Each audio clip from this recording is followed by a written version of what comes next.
राजस्थान में भारतीय जनता पार्टी कार्यालय में मैं हूं और यहां पर एक बड़ी सुगबुगाहट है कि किसी समय पार्टी कार्यालय से या पार्टी से यहां पर पदाधिकारियों की लिस्ट आ सकती है। लेकिन खैर बात कर लेते हैं। 22 तारीख को यहां पर भाजयुमो ने अपनी बहुप्रतीक्षित जो है लिस्ट जारी करती है, लेकिन उस लिस्ट के आने के बाद ही विवाद शुरू हो जाता है और उस लिस्ट को फिर से कैंसिल करना पड़ा। अब भाजयुमो के कार्यकर्ताओं का कहना है कि लिस्ट जल्द ही आएगी, लेकिन सुधार करके आएगी। इसमें कई ऐसे चेहरे थे जो भाजयुमो में कभी रहे नहीं, दूसरे दलों से आए और तुरंत उन्हें पद दे दिया गया। उसमें प्रदेश उपाध्यक्ष की जो चर्चा हो रही, भवनेश गुप्ता के जो झुंझुनू से हैं, उनकी चर्चा हो रही। कहा जा रहा है कि उन्हें पद दिया गया, उसमें विवाद हुआ। उसमें कई ऐसे नाम हैं। कोषाध्यक्ष को लेकर हो रहा है। आशीष जोशी जो बूंदी के रहने वाले हैं, उन्हें भी यहाँ पर कोषाध्यक्ष बनाया गया।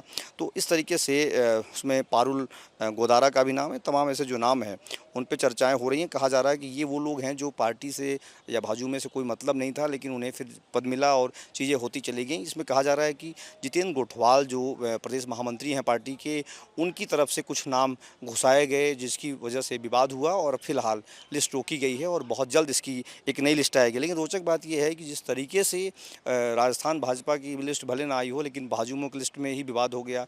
ऐसे कहा जा रहा है आने वाले समय में जब राजस्थान भाजपा की लिस्ट आएगी तो उसमें बहुत नज़रें होंगी लोगों की। सरकार है इनकी और वो तमाम कार्यकर्ता उम्मीद बनाए बैठे हुए हैं जो लगातार पार्टी में काम कर रहे हैं। उनकी चाहत है कि उन्हें संगठन में जगह मिले।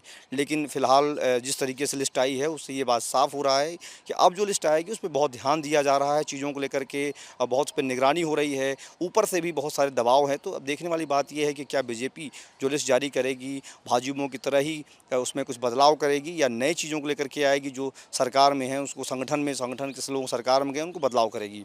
तमाम ऐसी उम्मीदों को लेकर के यहाँ पर बीजेपी कार्यालय में एक तरह की जो राजनीतिक पारा है वो चढ़ा हुआ है।